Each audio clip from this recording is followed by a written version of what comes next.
गढ़वाली में एक कहावत है, तिमला का तिमला खतेड़ी न नंग्या का नंगी दिखेणी। जब नेता जनता को मूर्ख समझना शुरू कर देते हैं तो फिर बद्रीनाथ जैसे हाल बन जाते हैं। बद्रीनाथ विधानसभा के उपचुनाव में बीजेपी की हार क्या सिर्फ दल बदल वाले फैक्टर से हुई है या फिर अंदरूनी पॉलिटिक्स भी कुछ इसमें नजर आई। उत्तराखंड के उपचुनाव में सिर्फ और सिर्फ सत्ताधारी दल की ही जीत होती है। ये मिथक आखिर इस चुनाव में कैसे टूट गया? क्या अयोध्या और बद्रीनाथ के बाद अब केदारनाथ धाम की जनता भी इंतजार में बैठी है, लेकिन किसके? और उपचुनाव में हार क्या सरकार और मुख्यमंत्री की टेंशन बढ़ाने वाली हार है? इन सब सवालों के जवाब ढूंढने की कोशिश करेंगे इस वीडियो में। आगे बढ़ने से पहले चैनल को कीजिए सब्सक्राइब, वीडियो को कीजिए लाइक, कमेंट जरूर कीजिएगा और शेयर भी इस वीडियो को जरूर करें। नमस्कार, मैं हूं दिग्विजय सिंह चौहान। साल था 2022 और उत्तराखंड में विधानसभा के चुनाव चल रहे थे। इन विधानसभा चुनाव में एक तरफ जहां कांग्रेस मैक्सिमम सीटों को हार रही थी तो बीजेपी की प्रचंड जीत लगातार आगे बढ़ रही थी। इसी साल 2022 के विधानसभा चुनाव के दौरान गढ़वाल क्षेत्र की बद्रीनाथ विधानसभा सीट से यही राजेंद्र भंडारी वो कांग्रेस के एकमात्र विधायक होते हैं जो कि एक बहुत बड़े क्षेत्र में जीत करके आते हैं और बीजेपी की लहर के बावजूद भी इस सीट को कांग्रेस की झोली में डालते हैं।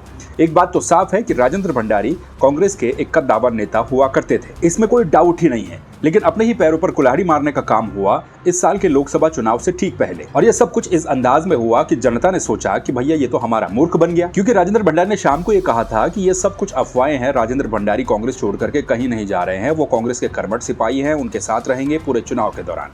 लेकिन सुबह होते ही बिना कपड़े बदले राजेंद्र भंडारी भाजपा में शामिल हो जाते हैं। ये ब्लंडर था और बहुत बड़ा ब्लंडर था। लेकिन इस ब्लंडर से पहले राजेंद्र भंडारी का एक बयान भी सामने आया था जिसमें वो ये कह रहे थे कि बीजेपी और प्रधानमंत्री नरेंद्र मोदी, अमित शाह सभी नेताओं को, दूसरी पार्टी के नेताओं को पैसे के दम पर, धन बल पर खरीदने की कोशिश करते हैं, उनकी बोली लगाते हैं, लाखों और करोड़ों रुपए उन्हें देते हैं। तो क्या कहीं जनता को उस दौरान ये भी विश्वास हो गया था कि भंडारी जी की भी शायद बोली लगी हो या फिर उनके साथ पार्टी बदलने की, दल बदलने की कोई डील हुई हो? इस दल बदल का कारण राजेंद्र भंडारी ये दे रहे थे कि विपक्षी दल का विधायक होने के नाते उनके काम नहीं हो पाते हैं। अगर वो सत्ता पक्ष में रहते हैं तो फिर उनके काम बड़ी तेजी के साथ होते हैं, और कहीं ना कहीं इसके साथ साथ उनकी दृष्टि कैबिनेट मंत्री की कुर्सी पर भी थी। इसीलिए वो ये जानते हुए भी कि अगर वो बीजेपी में चले जाते हैं तो फिर एक उपचुनाव करवाना पड़ेगा जो कि जनता पर एक तरीके से बोझ का काम करेगा। ये सब कुछ जानते हुए भी राजेंद्र भंडारी ने दल बदल किया और कांग्रेस से बीजेपी में शिफ्ट हो गए। और इस तरीके से बद्रीनाथ की जनता ने ये सोचा कि भैया ये उपचुनाव तो जबरदस्ती का थोपा हुआ उपचुनाव है,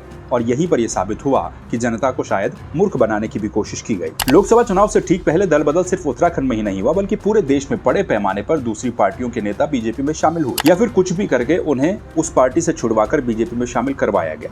अब जब बड़े पैमाने पर दूसरी पार्टी के नेता बीजेपी में शामिल होते चले गए तो कहीं ना कहीं बीजेपी के जो कार्यकर्ता थे वो भी खुद को ठगा सा महसूस करने लगे, और यही चीज बद्रीनाथ विधानसभा में भी हो सकता है देखने को मिली हो। किसी भी पार्टी का कोई कार्यकर्ता हो या फिर कोई नेता हो, वो ये सोचता है कि वो पार्टी के लिए समर्पित भाव से काम करेगा और एक न एक दिन उसका भी नंबर जरूर आएगा। लेकिन जिस दिन उसका नंबर आना होता है उस दिन दूसरी पार्टी से आया हुआ नेता अगर उसकी जगह ले ले तो फिर वो कार्यकर्ता क्या सोचेगा? कहीं ना कहीं ऐसा होने पर हर कार्यकर्ता हतोत्साहित सा महसूस करता है, और यही सब कुछ हुआ बद्रीनाथ विधानसभा में। राजेंद्र भंडारी को लाया गया और उन्हीं को चुनाव लड़वाया गया, और ऊपर से ये भी खबरें चली कि राजेंद्र भंडारी को तो सीधे कैबिनेट में मंत्री पद दिया जाएगा। महेंद्र भट्ट जो कि बीजेपी के प्रदेश अध्यक्ष हैं, इसी बद्रीनाथ विधानसभा सीट से चुनाव लड़ा करते थे। 2022 में उन्हें राजेंद्र भंडारी ने ही चुनाव हरवाया था, और राजेंद्र भंडारी उनकी बहुत पुरानी, एक तरीके से कहा जाए तो राजनीतिक कश्मकश चलती रहती है। क्या उनके बीजेपी में आने से महेंद्र भट्ट खुश थे या फिर उनके कार्यकर्ता खुश थे और सभी ने मन से लग करके राजेंद्र भंडारी के लिए काम किया या नहीं किया? ये भी एक बहुत बड़ा प्रश्न चिन्ह है, क्योंकि कार्यकर्ता और संगठन चुनाव लड़वाते लड़वाते उस नेता को भी काफी क्लोज ले आया जो नेता हरियाणा से ला करके उत्तराखंड के मंगलौर में चुनाव लड़ रहा था। करतार सिंह भड़ाना हरियाणा से ला करके यहाँ पर चुनाव लड़े और ऐसी सीट पर महज 422 वोट के मार्जिन से हारे जहां पर भाजपा का दूर दूर तक कोई नामो निशान आज से पहले नहीं रहा। तो वही समर्पित भाव कार्यकर्ताओं का और नेताओं का बद्रीनाथ विधानसभा में क्यों नहीं देखने को मिला? दूसरी बात यह कि राजेंद्र भंडारी किसके समर्थन में बीजेपी में शामिल हुए थे? राजेंद्र भंडारी लोकसभा चुनाव से पहले गढ़वाल से सांसद अनिल बलूनी के समर्थन में भाजपा में शामिल हुए थे। अगर राजेंद्र भंडारी को जिताना था तो अनिल बलूनी की भी महत्वपूर्ण जिम्मेदारी थी, और अगर राजेंद्र भंडारी हार जाते तो अनिल बलूनी के लिए भी एक बड़ा सेटबैक होता। क्या कहीं ऐसा तो नहीं कि भाजपा के अंदर ही एक गुट ऐसा भी हो जो कि ये देखना चाह रहा हो कि राजेंद्र भंडारी अगर हार जाएं तो अनिल बलूनी को कमजोर दिखाया जा सकता है? क्योंकि अनिल बलूनी पिछले लोकसभा के चुनाव में हमने भी कहा था कि अनिल बलूनी और गणेश गोदियाल ये दो ऐसे राजनेता उत्तराखंड में होंगे जिनके इर्द गिर्द आगे की राजनीति रहने वाली है। कहने का मतलब ये है कि ये पॉलिटिक्स है और इस पॉलिटिक्स में साम दाम दंड भेद कुछ भी हो सकता है। उत्तराखंड उत्तराखंड में विधानसभा के उपचुनाव में सत्ता पक्ष की जीत का मिठक भी इस चुनाव के साथ साथ टूट गया। उत्तराखंड राज्य जब से अलग हुआ है तब से उत्तराखंड में जितने भी उपचुनाव हुए हैं वो सत्ताधारी पार्टी ही जीतती हुई आई थी, लेकिन इस बार वो मिथक भी पूरी तरह से टूट गया। उत्तराखंड राज्य गठन से लेकर अभी तक 17 सीटों के लिए उपचुनाव हुए, जिसमें से 15 सीटें सत्ताधारी पार्टी जीती, जबकि इस साल की 2 सीटें विपक्ष के खाते में चली गई। कब वो हुए वो भी आप जान लीजिए। 2002 में कांग्रेस की सरकार थी, तब 3 सीटों पर उपचुनाव हुए, 2 सीट कांग्रेस जीती और 1 सीट यूकेडी जीती, लेकिन यूकेडी का समर्थन भी कांग्रेस को था। 2007 में बीजेपी की सरकार बनी, 2 उपचुनाव हुए, बीजेपी ने दोनों ही जीत लिए। 2012 में कांग्रेस की सरकार थी, 5 उपचुनाव हुए, 5 के 5 उपचुनाव कांग्रेस जीत गए। 2017 में बीजेपी की सरकार थी, इस दौरान 3 सीटों पर उपचुनाव होते हैं और तीनों की तीनों उपचुनाव की सीटें बीजेपी जीत जाती है। 2022 और 2023 में एक यानी कि कुल मिलाकर के 2 विधानसभा सीटों पर उपचुनाव हुए और दोनों ही सत्ताधारी पार्टी बीजेपी जीत गई, लेकिन 2024 के इस उपचुनाव में सत्ताधारी पार्टी बीजेपी ये चुनाव हार गई। एक और महत्वपूर्ण बात यह है कि धार्मिक रूप से काफी महत्वपूर्ण अयोध्या और फैजाबाद की सीट बीजेपी लोकसभा चुनाव के दौरान हार जाती है और अब बद्रीनाथ, जो कि धार्मिक और आस्था के रूप से एक महत्वपूर्ण सीट है, इसको भी बीजेपी हार जाती है। जबकि धार्मिक रूप से बीजेपी कई बार ये कहती आई है कि वो हिंदुत्व के सबसे बड़े ब्रांड एम्बेसडर है, लेकिन ऐसा क्यों कि इन जगहों पर भाजपा को हार का सामना करना पड़ा, ये भी बीजेपी के लिए आत्ममंथन करने वाली बात है।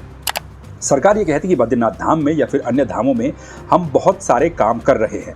अयोध्या में भी इसी तरीके से कहा गया कि वहाँ पर बहुत सारे काम हुए, ऐतिहासिक काम हुए, लेकिन वहाँ पर बीजेपी की बड़ी हार की वजह थी वहाँ के लोगों की नाराजगी, जिस तरह से लोगों के घर वहाँ पर टूटे और जिस तरह से वहाँ के लोगों ने कहा कि रोजगार के मामले में अब स्थानीय लोग पीछे हो चुके हैं और बाहर से आए हुए लोग यहाँ पर रोजगार के क्षेत्र में आगे निकल पड़े हैं। ठीक क्या इसी तरह की स्थितियां बद्रीनाथ में भी हमें देखने को मिली। बद्रीनाथ धाम में कुछ समय पहले वहां पर तीर्थ पुरोहितों का एक आंदोलन भी हुआ था। वहां पर नाराजगी तीर्थ पुरोहितों की सरकार के प्रति वक्त पर देखने को मिली है। इससे पहले अभी जब यात्रा शुरू हुई तो यात्रा का मैनेजमेंट किस तरह से हो रहा है उसके ऊपर सवाल उठे और ऊपर से जो वीआईपी दर्शन थे उसको रोकने के लिए वहां के तीर्थ पुरोहितों ने मांग की। भाजपा सरकार के कई ऐसे मंत्री हुआ करते थे जो कि वहां पर जाकर के फटाफट दर्शन करके वापस लौट रहे थे, लेकिन वहां पर ये आंदोलन हुआ कि वीआईपी दर्शनों को यहां पर बंद करवाया जाए। इसके अलावा बद्रीनाथ में मास्टर प्लान के तहत कई तरह के काम हो रहे हैं, लेकिन स्थानीय लोगों का ये मानना है कि क्या स्थानीय जो हित है या फिर स्थानीय जो फैक्टर है उनको ध्यान में रखते हुए सारे कामकाज यहाँ पर हो रहे हैं या नहीं हो रहे हैं, ये भी अपने आप में बहुत बड़ा सवाल है। ऊपर से बद्रीनाथ के लोगों के दिमाग में क्या ये भी चीज़ थी कि यात्रा के समय में बद्रीनाथ की जनता के ऊपर ये उपचुनाव हो नहीं रहा है बल्कि ये थोपा जा रहा है। क्या बीजेपी ने इन तमाम फैक्टरों का ध्यान नहीं रखा और नतीजा ये रहा कि बीजेपी ये सीट हार गई। अब केदारनाथ विधानसभा की सीट भी खाली हो गई है, वहाँ के जो विधायक थे उनका निधन हो गया है। अब आने वाले समय में केदारनाथ की विधानसभा सीट पर भी उपचुनाव होने वाले हैं और कांग्रेस के तमाम लोग तो ये कह ही रहे हैं कि अयोध्या बद्रीनाथ के बाद अब केदारनाथ की बारी है। तो क्या ये होने वाला है कि केदारनाथ में भी भाजपा को मुंह की खानी पड़ेगी या फिर अपने किए हुए कामों से भाजपा और उत्तराखंड की सरकार सबक लेगी और वहां पर कुछ इस तरह से वापसी करेगी कि एक मिसाल उसको बना दे। क्योंकि ये सब कुछ केदारनाथ विधानसभा का जो उपचुनाव होना है तो ये सब कुछ उस दौर में होगा जबकि हाल ही में दिल्ली में केदारनाथ धाम मंदिर का जो शिलान्यास वो मुख्यमंत्री पुष्कर सिंह धामी के द्वारा किया गया, जो कि केदारनाथ धाम ट्रस्ट दिल्ली के द्वारा करवाया जा रहा है। इस पर मैंने अलग से एक वीडियो बनाया, अगर आप लोगों ने वीडियो नहीं देखा तो उस वीडियो को इस चैनल पर आप देख सकते हैं। आई बटन पर ऊपर उसका लिंक आपको दिख रहा होगा। तो दिल्ली के बुराड़ी में केदारनाथ धाम ट्रस्ट की तरफ से केदारनाथ मंदिर का निर्माण करवाया जा रहा है। इसका नाम भी केदारनाथ धाम ही है, इसका डिजाइन भी केदारनाथ धाम की तरह ही है और ये भी कहा गया कि यहाँ पर जो लोग वहाँ दर्शन करने नहीं जा सकते तो वो यहाँ पर दर्शन कर सकते हैं। ये मुद्दा अब आग की तरह तूल पूरे उत्तराखंड में पकड़ रहा है। बहुत सारे लोग इस पर अपनी प्रतिक्रिया दे रहे हैं। तीर्थ पुरोहितों की नाराजगी इस पर देखने को मिली है। चारों धामों में इसके खिलाफ अब आवाज़ें उठती जा रही हैं और बद्रीनाथ धाम में तो तीर्थ पुरोहित जो पंडे वहाँ के और जो वहाँ पर श्रद्धालु हैं उन्होंने बैठ करके विरोध प्रदर्शन भी इसके ऊपर किया। तो क्या केदारनाथ का जो उपचुनाव होने वाला है उसमें ये वाला फैक्टर अब सबसे ज़्यादा हावी हो जाएगा, ये भी काफ़ी महत्वपूर्ण बात है। इसके अलावा चारधाम यात्रा का मैनेजमेंट, वहाँ पर किस तरह से सुविधाएं हो रही हैं, ये भी फैक्टर महत्वपूर्ण रहने वाले हैं केदारनाथ विधानसभा के उपचुनाव में। यानी कि बीजेपी के लिए निश्चित रूप से आने वाला केदारनाथ विधानसभा का उपचुनाव काफ़ी महत्वपूर्ण होने वाला है और बीजेपी को इसके लिए पूरी मेहनत भी करनी पड़ेगी। हालांकि मेहनत तो बद्रीनाथ में भी की थी, लेकिन वहाँ पर लोगों की नाराजगी दल बदल के ऊपर भारी पड़ती हुई नजर आई। अब 2 उपचुनाव का हार जाना सत्ताधारी पार्टी के लिए टेंशन की बात है। वो इसलिए भी है कि लोगों के दिमाग में दल बदल तो चल ही रहा था, लेकिन कहीं ना कहीं सरकार का कामकाज और मुख्यमंत्री का जो रिपोर्ट कार्ड है वो भी लोगों के दिमाग में जरूर रहा होगा। कितनी ही लोगों की नाराजगी राजेंद्र भंडारी के प्रति रही हो, लेकिन सरकार के कामकाज से जनता कितनी संतुष्ट है ये भी कहीं ना कहीं इन चुनाव के नतीजों में झलकता है। सरकार के मुखिया के तौर पर मुख्यमंत्री पुष्कर सिंह धामी की परफॉर्मेंस कैसी है, इसके संकेत भी इस चुनाव के नतीजे में देखने को मिल रहे हैं। सबसे बड़ी टेंशन की बात तो बीजेपी के लिए ये है कि जिस विधानसभा सीट पर उत्तराखंड के मुख्यमंत्री, तमाम कैबिनेट मंत्री, भाजपा भाजपा के प्रदेश अध्यक्ष, गढ़वाल के सांसद, दूसरे सांसद और केंद्रीय मंत्रियों ने पूरा जोर लगाया, उस चुनाव को वो तब भी हार गए। और वो भी तब हारे जबकि आने वाले समय में उत्तराखंड में निकाय चुनाव होने हैं और पंचायत के चुनाव भी होने हैं। तो उन चुनावों से पहले बीजेपी को जो ये झटका लगा है, ये टेंशन की बात है। अब बीजेपी कहेगी कि इस पर हम, महेंद्र भट्ट ने कहा भी है कि वो अब बैठेंगे, इस पर मंथन करेंगे, हार के कारणों की समीक्षा की जाएगी। लेकिन जो भी हो, बीजेपी की कहीं ना कहीं अंदरूनी पॉलिटिक्स भी, या फिर अपने जो कार्यकर्ता थे उनको नज़रअंदाज करना भी बीजेपी के लिए यहाँ पर कॉस्ट कर गया है। और आने वाले समय में अगर इसी तरीके से अपने कार्यकर्ताओं की नाराज़गी चलती रहे या फिर दूसरे लोगों की नाराज़गी चलती रहेगी, तो फिर केदारनाथ में जो उपचुनाव होने वाला है वो भी काफ़ी महत्वपूर्ण रहने वाला है। बहरहाल आपका क्या कुछ कहना, कमेंट करके जरूर बताइएगा। बाकी इस चैनल को सब्सक्राइब कर दीजिए, वीडियो को लाइक कीजिए और डिटेल से कमेंट सेक्शन में अपनी बात रखिए। फिर मिलेंगे नए किसी वीडियो में, तब तक के लिए नमस्कार।